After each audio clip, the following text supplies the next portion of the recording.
Hi, everyone, and welcome to another episode of Unmuted, the podcast by Big Karma, in which all entertainment industry insiders come and reveal their secret sauce about how the stuff we love is made.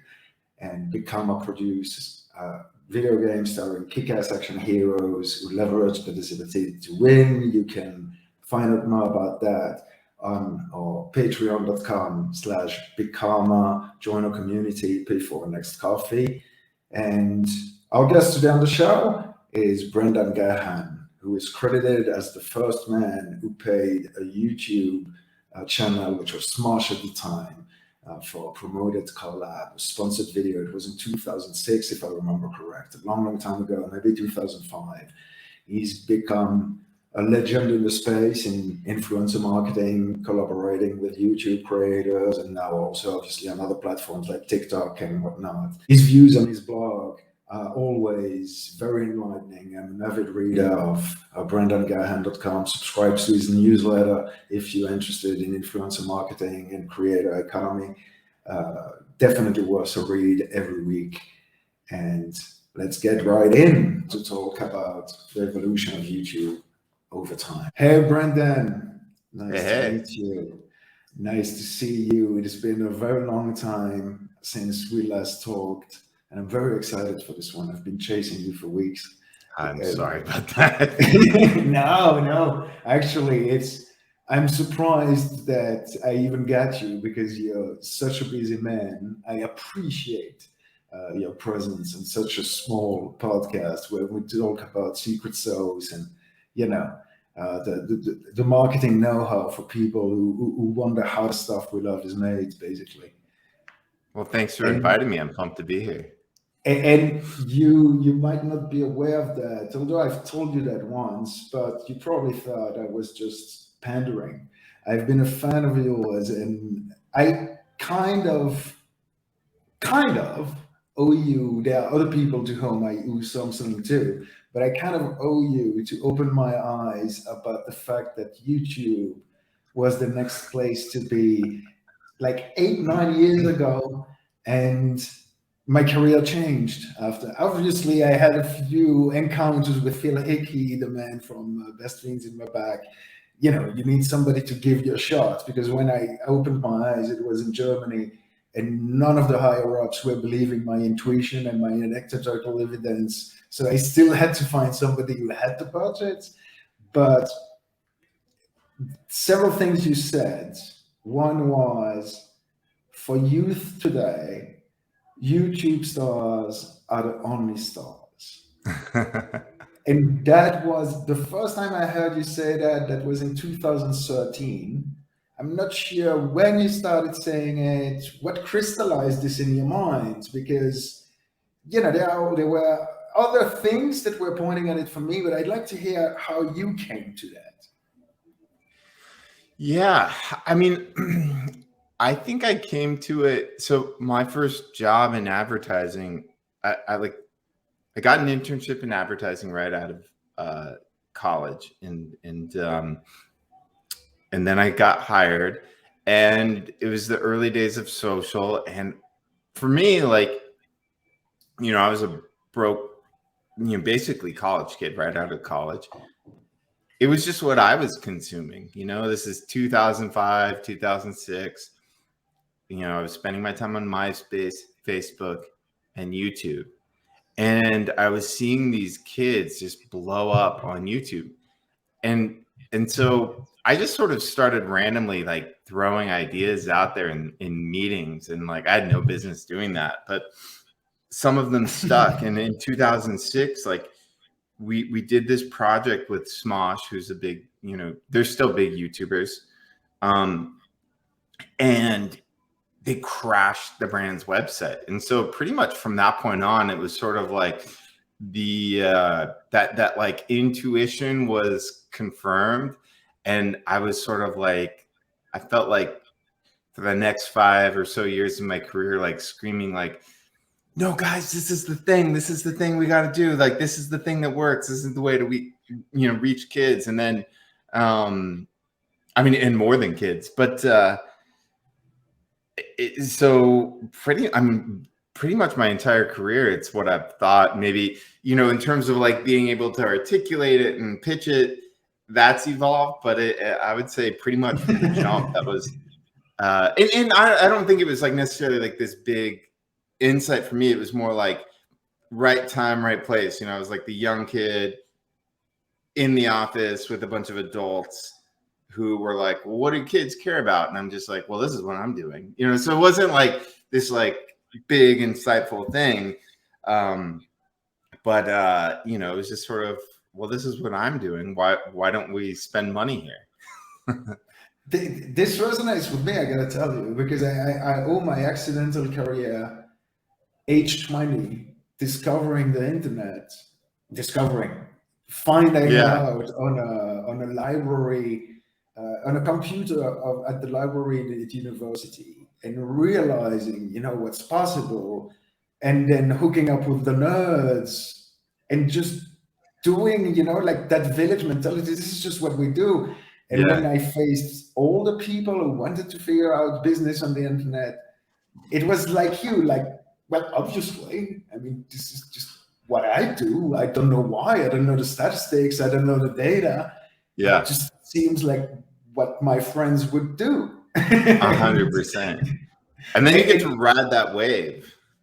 Right. But you rode it really because it's funny that you say, I felt like screaming, this is the place to be. Because for me, I started in 2013 and I had only 2 or 3 years of screaming. And then influencer marketing picked up. You know, we can see it from the Google search data and all that. It became obvious. And nowadays, I don't think we even have to sell it to anyone anymore. They just come to us.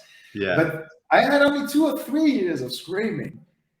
You from 2005, you must have felt like a decade of convincing old people that they were doing things wrong, right? Sort of. And I mean, I would say I had a lot of that time was like a lot of self-doubt too. Like I certainly can't take credit for a lot of my career because it was sort of like I had periods of time where like I would go to my boss and be like, I don't want to do this anymore. I don't see a future in it. Nobody wants to do this, or not enough people want to do this. Like, you know, I want to do this other thing because I see like whatever, like, you know, interactive producers doing really well or whatever. And like to you know, he's my boss now. And but to Jason Harris, the president and CEO of Mechanism, to his credit, he was like, no, dude, like you're on to something. Just keep doing this. Like, I promise it'll be good. It'll pay out and it'll, you know, work out in the long run. So, you know, it wasn't like I had this totally like, just like this resolve that was like so defined. I was like, I think very insecure. Like I would see the results, but at the same time, it was like not what the market at the time really wanted. And so there was like a lot of confusion and self-doubt, especially as like a younger, you know, kid, basically. I'm like, maybe I'm wrong. Like everybody else is more senior. Like clearly I'm the one that doesn't know what's going on. Yeah, you're right. I gotta tell you, nowadays, as you may know, Big Karma, the company I'm getting off the ground, we're working on disability representation in gaming, and we feel we stumbled upon something. And there as well, we are early, and we have to do a lot of convincing. And my partners tell me, but how are you so resilient? And I tell them it's my 3rd rodeo, guys. I did the internet in China in 1998 before China entered the WTO. So convincing people that manufacturing in China was the future, I sounded like a crazy guy, completely crazy guy. But I was going there, you know, and I was seeing what was happening, and I was seeing a subway appear in 6 months in Shenzhen when I was going away. And then a hospital, and then this factory, and then MP3, and I was seeing a speed that I had never seen before. Yeah. But I was young and I thought it was the norm that you had to have 30 meetings to make one sale. Yeah. I didn't know any better. Yeah. I didn't know that some business were turning over faster. But then 2 or 3 years later, it became an advantage for me because having been there early, I had experience. But again, like you, accidental, luck, encountering the right people, rolling with the flow, lots of imposter syndrome, lots of self-doubt. Am I actually sure of what I said right now? And but the second time for me was YouTube. In 2013, I started, it was difficult at the beginning to have a few clients, but again, I saw at some point the intuition got confirmed, data was out, signals were proving. There were your theories of even how it works at the neurologic level, which I will get into that. And now that I do it the third time, I'm like, well, sometimes it's good to be too early, because by the time people come in and say, that's it, now we want to flock to it, you have the experience, you have the process, you have the system, and you did it slowly because you had few clients. Yeah. Where I've seen, you've seen too, we can get into that topic if you want, the following generation of MCNs who build themselves quickly and based on quantity and numbers, the quality and the longevity was not the same, was it? No, overall, I would say not so much. And but yeah, I agree. It's like, it's interesting. Like, it's sort of like when you're early, you can kind of like be a big fish in a small pond, and then when that pond gets bigger, everybody's like, that's, you know, you've got this kind of this momentum and gravitational pull. You've got the ability to sort of you've carved out a name for yourself to a certain extent, and so you really benefit from the ecosystem as a whole growing, and then you know, you kind of grow in proportion to it, or if maybe even faster than it as a whole, which is pretty, I mean, it's a really good place to be. And it's something that you know, it's a pattern. I think you can sort of see that time and time again with, you know, it's YouTube, and then it's TikTok, and now I feel like it's like Web3. There's always like a new wave to sort of ride to a certain extent. Yeah, exactly. And you're right. If you're there early, you carve your credibility, but also your relationships. Yeah. Because it's just a village at the beginning, and you can fit us all in a bar. And so we all know each other, and we build trust that when there is drama later, because there will be, makes us more, I don't know, there is a band of brothers. Absolutely. Kind of sentiment with people who were there at the beginning of the internet, people who were there at the beginning of YouTube, people who were there at the beginning of China. It's like these young kids, they don't know what to do. Absolutely. I think that's, it's like everybody might be competing to a certain extent, but everybody wants the ecosystem as a whole to be successful, and those relationships, because they were sort of formed in the most trying time, when sort of like, you know, like in the trenches together, it's really powerful. And I think those relationships from the early days for me are still paying dividends today. It's pretty incredible. I feel the same way. I've told my wife many times, I will never bring friends in business again, because the few times I tried, it went terribly. Oh, but I have made hundreds of friends through trench warfare and work and dealing against the clock for campaign and delivering together or failing together. And these are friends for life, because we know each other in those moments when our backs were against the wall. Yeah, I like that. Yeah, completely agree. And if I like you in those moments, then you're good. 100%. But that video that you did with Smosh, it's credited as the first sponsored video in YouTube history, wasn't it?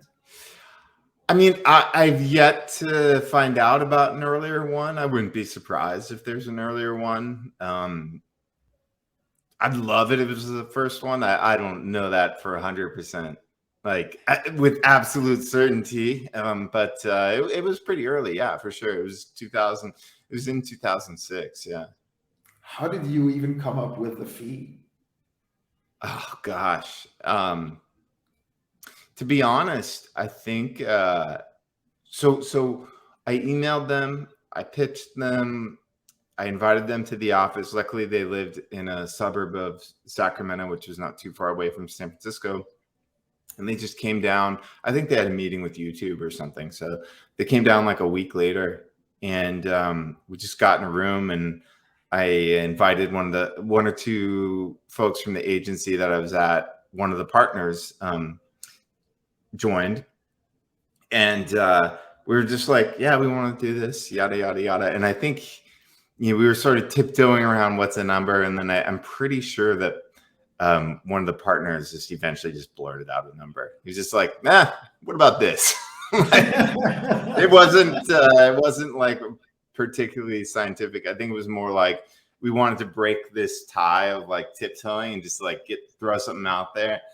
And you know, we banged out a deal pretty quick. If I remember correctly, I think one of them, I'm pretty sure one of their dads was like an accountant or something. So he's like, oh yeah, he'll just take a look at the contract or whatever, and you know, we'll circle back. But pretty quickly we knocked out a deal, and then got something out the door. I'm pretty sure like a month later or so. Was Smosh excited about it or reluctant? Were they afraid of how it would be perceived by the audience? What was their mood? That's it. I think they were excited. I think the vibe I got, I mean, this was, you know, gosh, 15 years ago. The vibe I got, if I remember correctly, was they were a little bit apprehensive, like kind of like holding their cards a little bit close to their chest, in the sense that they, you know, they made a point of not appearing like over eager and like, oh yeah, let's do this. But you know, I've talked to them here and there, you know, over the years since, and I think for them it was, you know, I don't want to like overstate it, but I think for them it was like a turning point in the sense that they realized there were, you know, real dollars to be made, and you know, this is a you know, potentially a significant business, and you know, they've done pretty well, you know, from my understanding over the years. Yeah, correct. And then there have been ups and downs and drama. Yeah. Obviously, there will be on a show that is live for 15 years. There would be on any other medium, by the way. But it's funny what you say. I'm wondering if they were posturing, you know, about holding their cards. Maybe. I definitely think you have to do that in business. 100%. Because they probably had self-doubt and imposter syndrome as much as you at the time. Absolutely. How much can we ask for this? I definitely think that's what it was. I think they had no idea and we had no idea, so they didn't want to come across as like over eager and like take the first deal that, you know, came across the table. And you know, but they were super cool. They did a great job, and they were like very nice guys and very sweet, and you know, professional for two 18-year-old kids or whatever. You know, they were really young at the time. It was impressive. Yeah, but that's been impressive with the YouTube generation, right? The age at which it's like when they're 17, they make me think of me at 22. When they're 22, they make me think of me at 28. Now that you see Felix Kjellberg when he's almost 30, right? And he already has that wisdom of a godfather who's been around, who's lived through waves and waves. And I find that amazing that he hit that so young. Also, Casey Neistat is an example like that. they really live things at an accelerated pace, I feel. Yeah, yeah, and oftentimes they're sort of like they don't necessarily have a I mean, everybody's different, but oftentimes it's really just them. It's sort of them against the world, for lack of a better term. Like they are the star, but they're also the producer and The manager and editor all these sometimes in the things. beginning. Yeah, and like dealing with that level of fame and everything. I think the people who do well sort of very quickly, you know, adapt and kind of get a level head on their shoulders, whether or not it's something they went into it with or sort of learned and developed. I'm not totally sure. Probably a combination of the two. But like, I think like tabling sort of like the work aspect, the sort of like mindset and the ability to handle that level of fame and an audience. I think that would probably warp a lot of people's minds. Yeah, and that's a thing I say a lot when I see slip ups from the YouTube stars and people very quickly ostracizing them and throwing stones at them or Yeah. demonetizing them. That's hard for me to say in English as a French. But you know how it is, the mob mentality. That Logan Paul was an example when he did that video in the forest. Yeah. I didn't like it. It was distasteful. He shouldn't have done it. But the consequences were piling up for weeks. And at some point, I had to say, but hold on. This is a kid with Yeah. millions of eyeballs on it. The algorithm tells him to up the ante because this is how he gets the views, and the views are his livelihood. I mean, if you had thrown all these conditions at me at age 21, 22, the rapid fame, all these things, I don't think I could have handled it. Who are we to judge him so fast when we were 21? If there had been cameras on us and social media documenting everything we did, are we that perfect human beings who never slipped and never got drunk and never made a mistake, never made a bad taste joke, never did a poor campaign? Come on. Yeah. We all Yeah. have skeletons in our closets. There were just not cameras around us at the time. Absolutely. And I think, yeah, I think there's a level of sort of like fallibility everybody needs to recognize. And I think,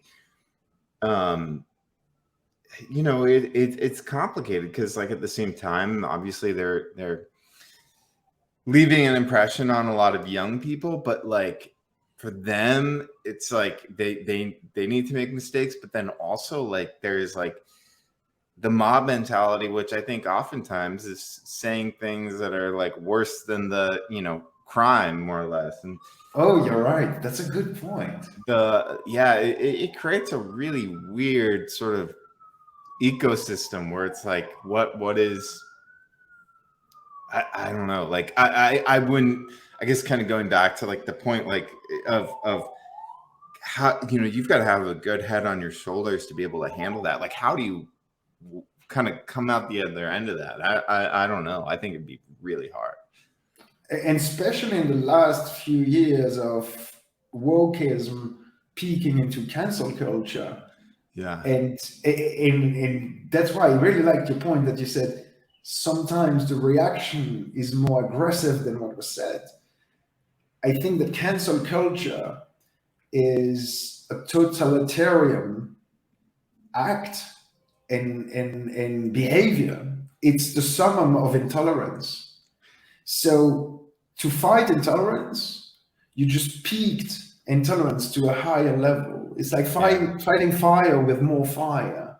Yeah. And that is something that is troubling me as of late with the left side of things, because the far right I hate for many reasons, and they are well documented. And it's not a new phenomenon, but that the left are like, no, cancel this, cancel that, and the Dave Chappelle. I'm a big fan of Dave Chappelle, so the last example, that last debate, luckily we have a man like that is that wise to take this now, you know, and do it with nuance and navigate that. But you're absolutely right that for 20, 21 years old something who emerged from his bedroom originally, now he might have a big mansion and different life and a set and professional and an entourage. But originally it just happened accidentally. He didn't have all that. He probably didn't have a career plan. Navigating this world is really, really, really tough because you're not allowed one slip. You know, when I was talking to Ben Grubbs from YouTube, and now he has his own ventures and he involves through to Creator Plus invest in film long form ventures with the top creators. But he's been around a lot, and while he was at YouTube, he was very worried and working on the best he could on mitigating the problem of burnout cycles. He told me the average burnout cycle for an YouTube star, let's call it this way, for lack of a better word, somebody who goes through the fame cycle, was 6 years in average. And he had a lot of mental wellness seminars and bringing them together to show them that they were not alone facing all that. But is this something you have also observed over the last 15 years, that this beast is very demanding, not just on how to manage the fame and the career, but also the rhythm of it, the pace of it, the intensity? 100%. I mean, I think, you know, even for me personally, I mean, I'm not a professional content creator, and I try and create content and I get burnt out, and I don't have the weight of sort of my livelihood, you know, on my shoulders. It's really hard. There's a demand, and there's sort of this, you know, there's a number of factors. There's sort of the fact that it doesn't stop. You know, you put something out and you immediately have to start working on the next thing. So that creates a feeling that in and of itself can be exhausting. And then when you layer on top of it the fact that you're trying to take into account what you want to create and what the audience is reacting to, which feeds into the algorithm, you know, why did this thing, which I was really passionate about, do so well? And why did this not? And why is this guy doing so well? And why am I not? It's a very confusing sort of headspace to navigate. And you can't help but feel like these external inputs have an impact on how you feel. And, you know, it's great to say, you know, just do what you're passionate about. But when your livelihood depends upon it, you need to take into account what your audience is passionate about and, you know, what advertisers want. And you're constantly sort of doing like this mental calculus that is really taxing and exhausting beyond just the sheer amount of work that you need to do. It's really a right and left brain task, and it doesn't stop. And you know, yeah, like I said, for me personally, the little bit that I've experienced is sort of like a, you know, creator, just for doing it because I think it's important for my career, but it is not my career. It's been very, very difficult. So I can very much empathize with those who feel burnt out. And let's remember, I was watching an episode, I'm not sure if you're watching Creator Economics by Reed Dusha from Night Media. Oh, I've seen a couple clips. Yeah, I mean, Reed is obviously very, very savvy. There was one recently, there were a few that I liked, but there was one where he was talking with Helios Smith, I think is his name. I hope I'm not butchering his name. He's the editor of Logan Paul for many years. Okay. And they were talking about editing and all that. And Helia made a great point about the algorithm changed over the last 3 years, and it changes what creators create in consequence. His point was 3 years ago, and I would agree with that part. I agree with it. Let's see if you do too, Master. He said 3 years ago the algorithm was favoring the daily vlogging. It was all about rhythm. Yeah, if you were coming out every day, clearly the algorithm, you were going on their good side. Which, when he said that, I realized, yeah, that's exactly when the burnout cycle was at its peak, actually. Daily stuff, yeah, of course, that's going to make you burn out. And now he said, it favors much more the sensational big videos a la MrBeast or Markiplier, where the budget, the editing, everything is top notch, top quality stuff, which leads to another form of consequences, which is the highest stakes budget. Now we are at a poker table where the barriers of entry are starting to rise. And you come from a time in YouTube where it was everybody with a camera can give it a shot. And I love that democratization part of things, that Justin Bieber came from it, that, you know, those moments late at night. But the algorithm is more powerful, I reckon, than I realized a few years ago.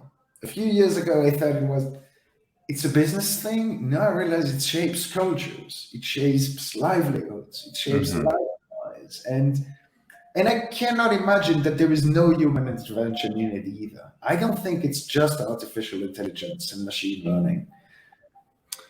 Yeah. Well, I think probably they put their thumb on the scale a little bit from like a macro standpoint. I doubt on the like individual creator standpoint. I don't know, although maybe, but I do tend to agree. I think, you know, YouTube is sort of dealing with an ever-changing kind of landscape, and they're powered by media dollars, and you know they've had a lot of brand safety issues. I can imagine that on top of that, they're dealing with this landscape where more and more people have like connected TVs. They're making that push. So having higher quality, higher production content is going to play much better for that medium. There's a lot of factors that they're trying to take into account. And at the same time, I think, yeah, it's interesting. I don't know if it's cultural or the algorithm or what, but the daily vlogger has sort of that sort of died out. I mean, I can imagine them maybe making a conscious decision of being like, let's not prioritize, let's not weight the daily or the frequency as much because these kids are just getting burnt out. I mean, I remember dealing with like vloggers a lot, you know, for a long time. They were sort of like, I mean, they were huge and their audiences were so rabid. And I think because of that, like intimacy, you were being brought into their lives. But at the same time, I remember seeing them and they were like exhausted all the time. Like, you know, we would do brand events and like, you know, they'd come out and be doing things. And then at like midnight, you know, when everybody else is going to bed, they're going into the room and they've got to edit, and they edit until like 3 or 4 in the morning and then come out and like, you know, get up the same time as everyone else. Like they had to find the time to make that happen. And it's a brutal cycle. Even if you have a team, it can be rough, you know? It's an industrialization of the process. Yeah. Which leads to loss of passion and eventually loss of quality. Because when you do you maybe skip a few details that you were obsessing about earlier. Yeah, perhaps. I also do think there's something that like with the sort of repetition and increased frequency, I feel like at the same time, it's like important for a lot of people when they're starting out, because so much of it is like getting to understand these nuances and at the same time not overthinking things. And so the ability to show up every day, it's like, what is that? Showing up every day is half the battle. I think with YouTube and all social media, that's sort of the case. It's like you've got to sort of like thread the needle of like familiarity, which comes from repetition and practice and reps, but also being able to take a step back and think about how can I differentiate myself? Like, how can I make each piece of content impactful and sort of like iterate upon each episode and each, generate learnings that you can sort of like apply to the next one and the next one. So you can kind of get that compound like interest in hockey stick growth, which is really difficult to do, especially if you're a one-man team. That's really hard. Yeah.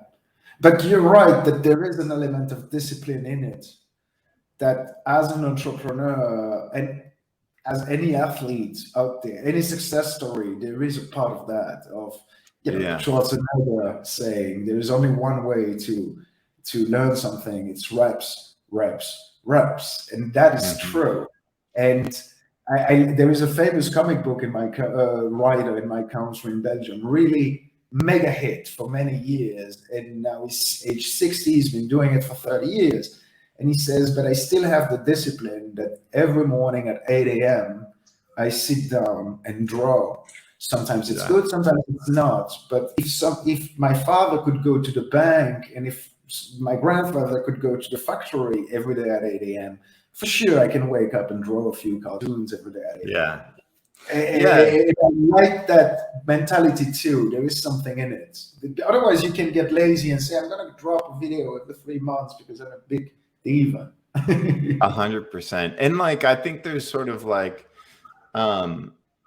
with that repetition, it allows you to sort of,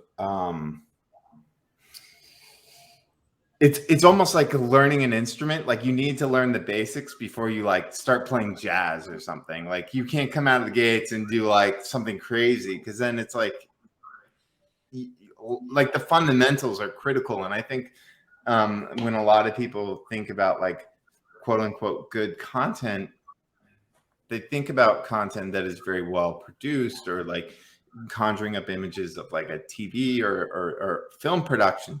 But good content is sort of like in the eye of the beholder, and like good content is also you need to take into account the medium. And so understanding the medium you're working within is really key. And I think the only way you can sort of like nail YouTube, nail TikTok, nail any, Twitter, whatever, it's by being there and kind of like, like getting those reps in.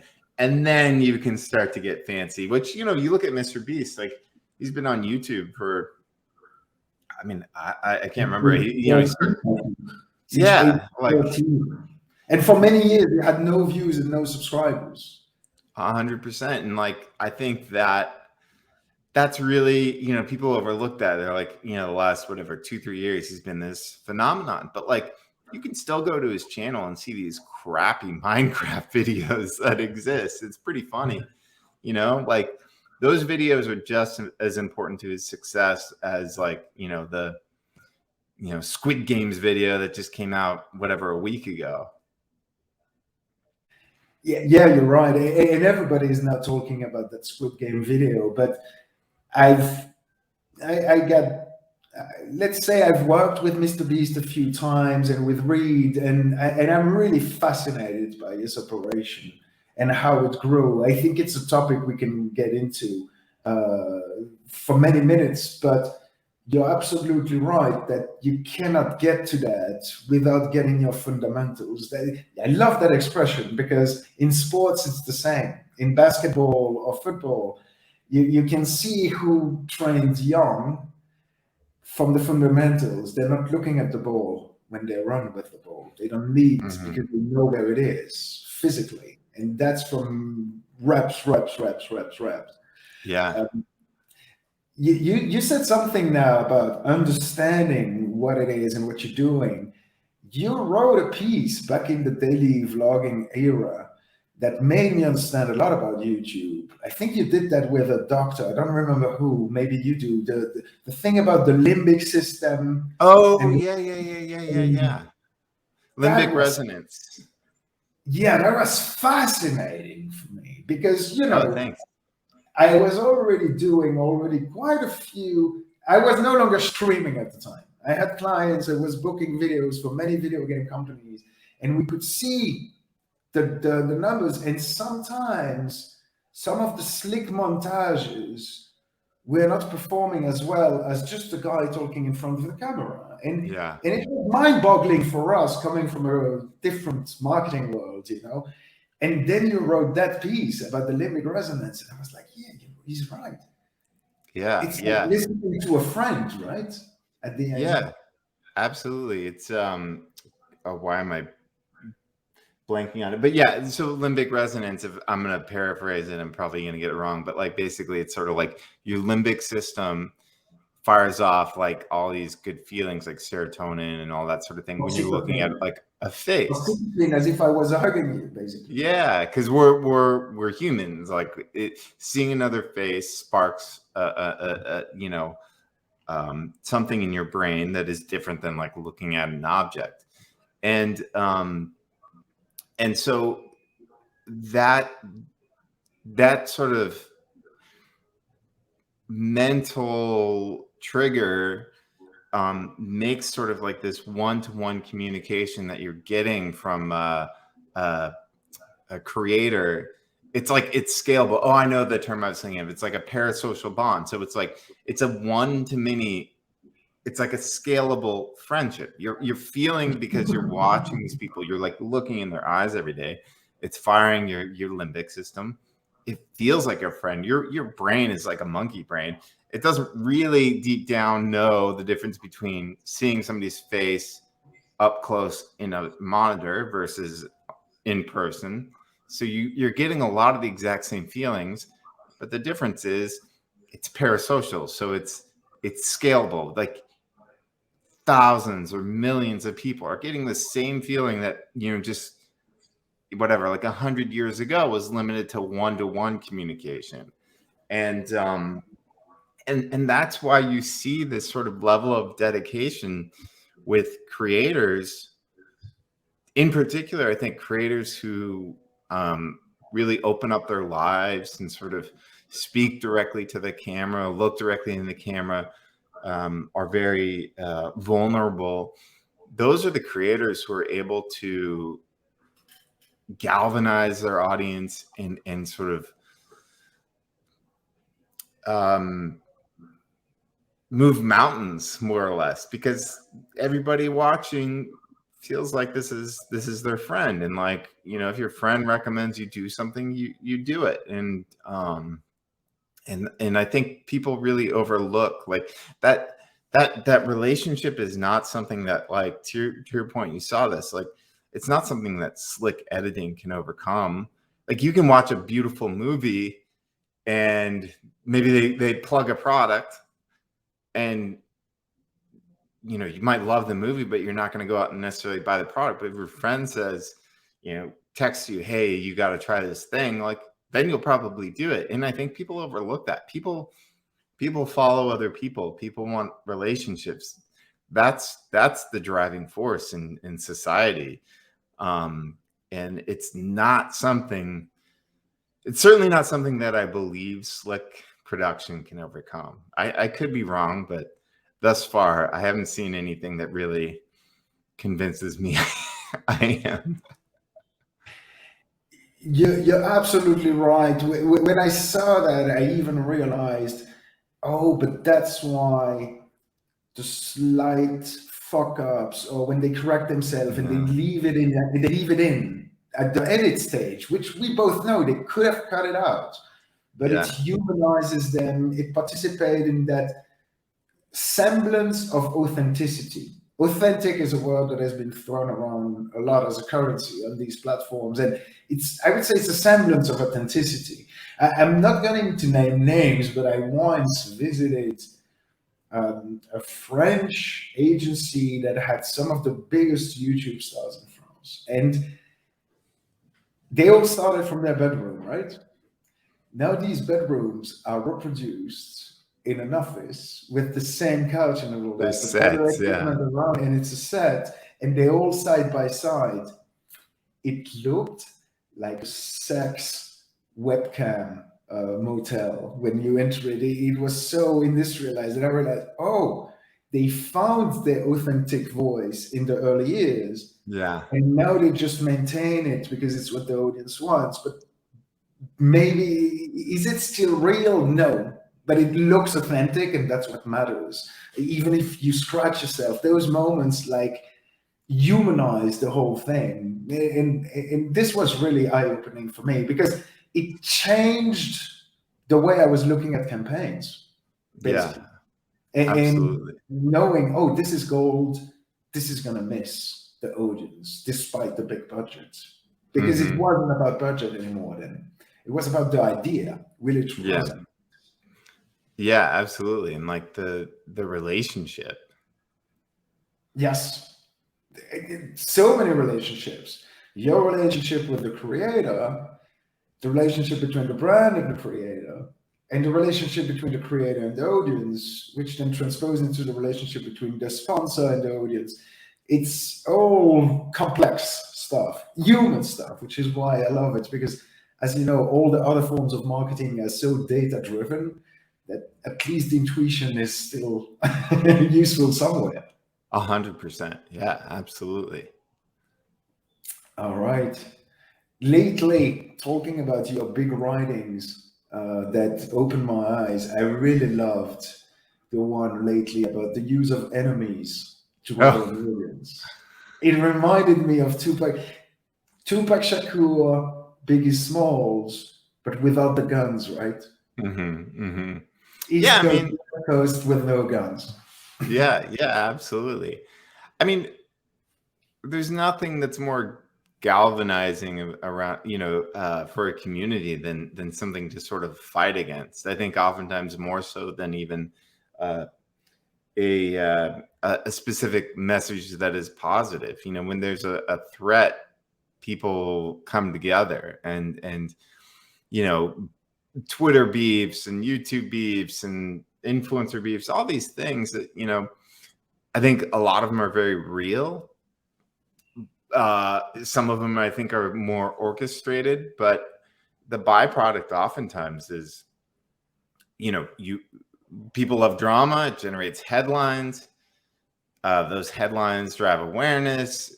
So maybe it grows the audience, and at the same time, the existing audience feels like they need to pick a side, and so they need to defend like their person, and then they become more emotionally invested in sort of the creator that they really know and love, and it makes them almost more of a super fan in a lot of ways. And I think it's a great strategy. Certainly not one that I feel like I could pull off just because of my persona. It's not like I don't like picking fights, but I think if you are someone who's comfortable with that, I think it's great. And there's a lot of different ways to approach it too. You can sort of do a very concrete enemy. You can do sort of like a perceived enemy. Like I did a newsletter recently. I'm not a big, I don't know much about Taylor Swift, but I thought the phenomenon of her new album was really interesting. I saw everybody talking about it. Everybody at work was talking about it in Slack. And so I watched that YouTube video, All Too Well. It's like this 10-minute long thing. And it's sort of like, it's really interesting how she creates an enemy to a certain degree in the form of her ex. But at the same time, she leaves it open to interpretation of like who it is. And so people can kind of project, their own ex, and like, Taylor Swift's journey is sort of the hero's journey. It's one of about like overcoming obstacles and kind of growing into your own and achieving your dreams. And I think it's like it's a very universal feeling that people tap into. And I think brands, I oftentimes think that brands should do more of it. I understand why they don't, given legal and shareholders and all that. But it's a phenomenal strategy if you can sort of pull it And off. also because you would be helping your competitor as a brand. Because let's face it, both the people in the clash profit from whether it's orchestrated or not. Yeah. There is a thing there was a guy in French TV 20 years ago that was doing big ratings, although everybody hated him. And one executive one time told me, "Oh yeah, but he's the guy everybody loves to hate." Mm-hmm. So they're watching just to hate him, but they're watching by the millions. Mm-hmm. And this opened my eyes that because I really, really hated him, but I was watching. So I was one of those tuning in just to say, "Oh, he said that stupid thing again." Yeah. But that will happen when you polarize two people. You're going to get the views from the people who love you, and you're going to get the views from the people who are looking for your sweep so that they can go hate in the comments, but you're still getting the views. Yeah. So it creates that phenomenon that worked for hip hop. And I got to tell you, the best marketing campaign, accidental, did ever was one day at Clixin, we got sued by Sony, Microsoft, and Nintendo. And it became David against 3 Goliath. Yeah. That never agree on anything. And this time they agreed on suing David. Mm-hmm. Man, we multiplied our sales by 200x overnight. That's awesome. By one CNN appearance that Jen made it on Slashdot. But that was just, something you cannot reproduce even if you try. Yeah. But it opened my eyes about having big enemies make you bigger, much bigger. Yeah, that's why a lot of people say, like, to pick an enemy that is bigger than yourself, because suddenly it puts you on the same playing field. As soon as they acknowledge it, it's sort of like they're almost acknowledging that, like, oh yeah, we're peers, and it can be a great stepping stone in a lot of ways. And that's why brands don't do it so much, because the view of Coca-Cola is Pepsi-Cola doesn't even exist. Yeah. It's too small to talk about. Absolutely. Let's not acknowledge them. But you could have I see your idea. You could have it between two startups of different industries who don't have something to lose. Instead of doing co-marketing friendly like they do it now, they could do it as a fight and have fun about it. KFC is very good at having fun of itself, right? But my gosh, they've done a great job. Oh yeah, they're fun. Talking about, these big chains and big brands and all that, you said the other day that TikTok is the new mall. Oh yeah. I mean, I definitely think so. There's all these stats. I wish I could remember them off the top of my head, but you've probably heard the phenomenon, like, TikTok made me buy it. People are discovering so many products and books and music from because of TikTok. And Dua Lipa broke from talking music. Dua Lipa broke totally from TikTok. Yeah, and Lil Nas X, like there's so many. I mean, it's driving like so many of the charts, and I mean, especially during COVID, we're not going to stores. I mean, e-commerce is massive. Like what Gen Z what Gen Z is like going to a mall and shopping at the Gap anymore. They're picking up something from the Gap because they saw Emma Chamberlain, rocking a hoodie, not because it was in the mall. It's going back to that, our comment at the start of this about kind of like influencers being the new celebrities. They're driving culture. So where they are, they're on TikTok, they're on YouTube. That's what's moving the needle, undoubtedly. Yeah, and talking about, we mentioned his name a couple of times, but I think he's worth a few minutes of his own. MrBeast, Jimmy Donaldson, is really we said at the beginning of the show, for youth today, YouTube stars are the only stars. I feel he's the first one to really go into such high numbers that now he's beating the Hollywood stars and the stand-up comedians, and he's in that rare space with The Rock, Cristiano Ronaldo, Kevin Hart, those that can change. I mean, there are so many examples, and I'm sure they are yours, but what blew my mind is Beast Burgers. I mean, how can you open in 1 year so many outlets that McDonald's took 40, 50 years to get to that number? And of course, there is the quality control, and it's a huge fucking it's a huge operation. But still, I mean, the power of the brand and of the message, crazy. Now, how he grows into these localized channels, which, by the way, is something I have told all my creator friends who were popular. Coming from a video game angle, I was like, how are you not adding subtitles in all languages on all your videos? It got one step further, though, which is to dub. Like in the 1980s, that's how we received all the TV series in the 1980s. Dub, so smart. French and all. So smart and so successful so fast. When I was giving that advice to other creators, I thought they would see incremental growth over time. With him, it's like overnight. Obviously, it's not an overnight. He worked very hard to get to that point. But yeah, I mean, he does something with Coinbase. They gain how much? $4 billion in valuation in the stock exchange. I can't remember, but yeah, he moved. I think he moved the app to like #1 in finance or something like that.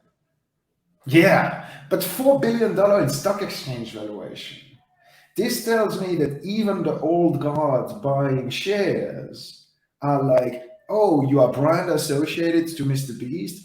I don't watch that, but my kids do, so I'm going to buy a few shares because this seems to be a pretty hot move. It's that level that even if you don't know him, you know him somehow.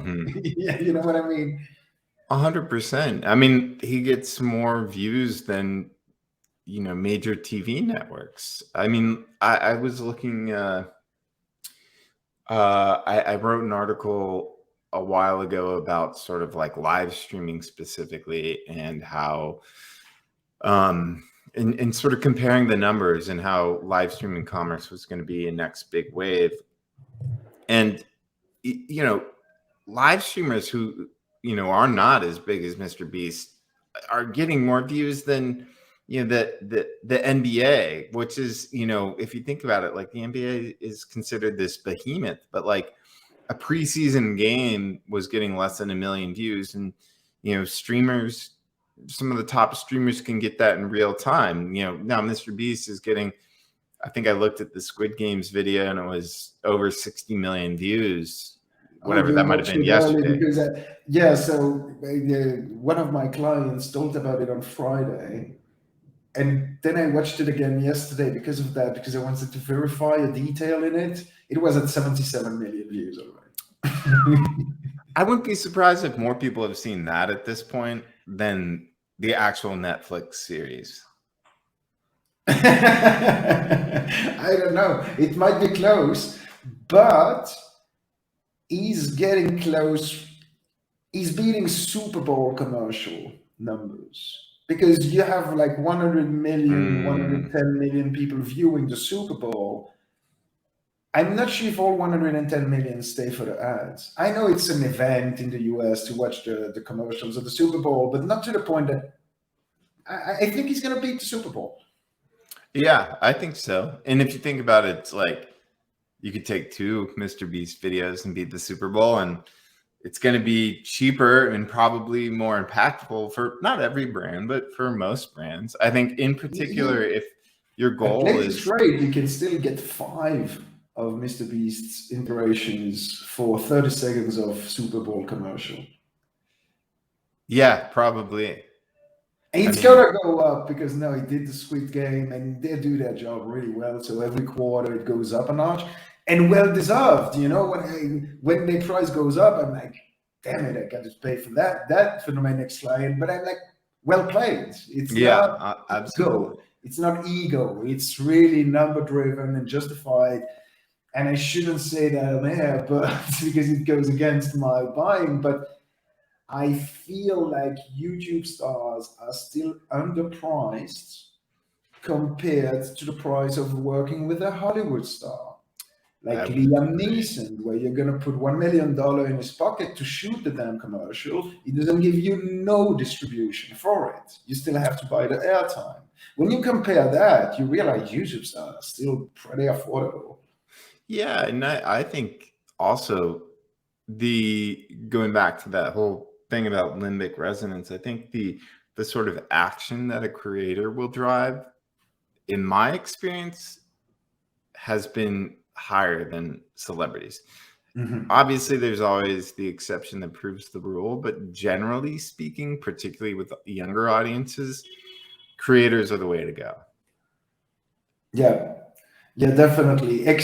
The few exceptions I found were athletes, but who understood social media and we're tapping into the rhythm thing, the private life thing, and they've been doing it for 5-6 years. And it's actually funny when you analyze soccer. Of course, you have your Cristiano Ronaldo, Leo Messi, but under it, you have sometimes better footballers who have less followers than funny guys who post everything.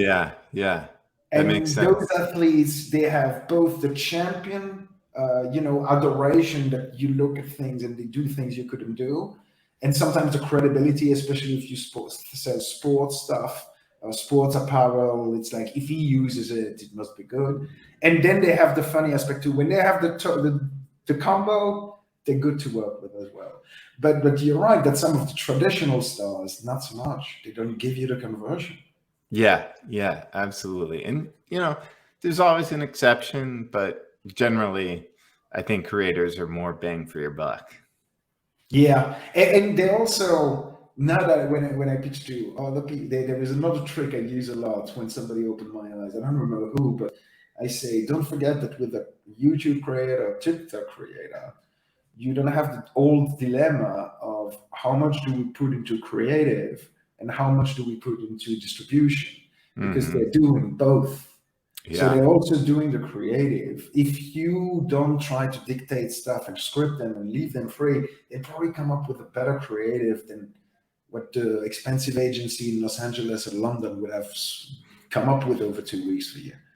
Yeah, and we've seen too, even when we work with creators and leverage their content for as paid assets for ads, even that generally performs better. I shouldn't say generally, it performs better as well. Yeah, same here.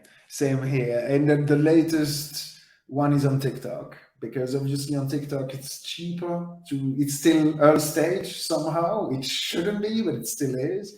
Yeah. And sometimes you get the rights to distribute the content cheaper than you would on YouTube or on TV. And then you're surprised. Sometimes you're very surprised. Sometimes it's like day and night. But yeah, I like that activity too.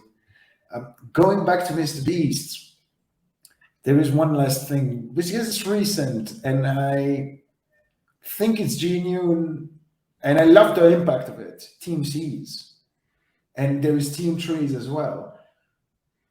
Do you think this is more to be seen from in the next? I think this is recent. Casey Neistat, MrBeast, using your powers, there are plenty, to do big change. And what I liked about Team C's is that it's not just about raising money. They went physically to the beach in Dominican Republic, I think, and cleaned it up. Yeah. They put in the time. And that is such a great example, I think, for everybody watching as well, not just for other creators, but for everybody without followers. You can also clean up a little bit. What do you think of that? So I think what we're seeing with like Team C's, Team Trees, or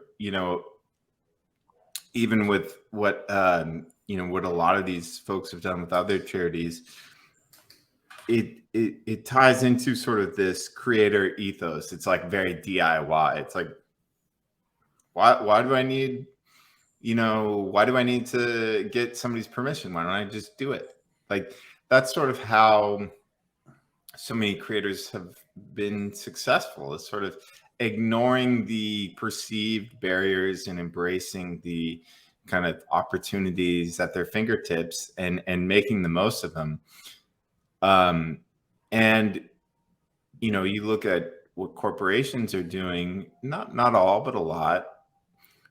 There's an element of sort of greenwashing and sort of, I think oftentimes it's about signaling things versus substance.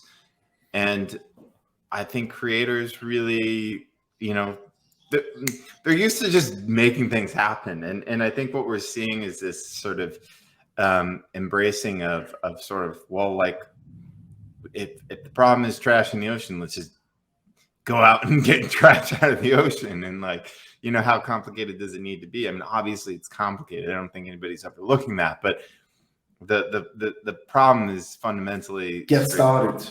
Yeah, let's get started. And it's complicated, but let's not spend 30 years analyzing how complicated it is before removing the first piece of trash.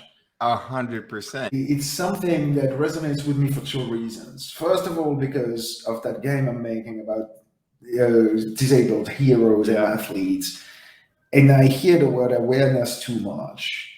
And I always say it's not about disability awareness anymore. We've got the telethon, we've got the Paralympics. It's about action and accessibility and integration, in actual moving from awareness to action.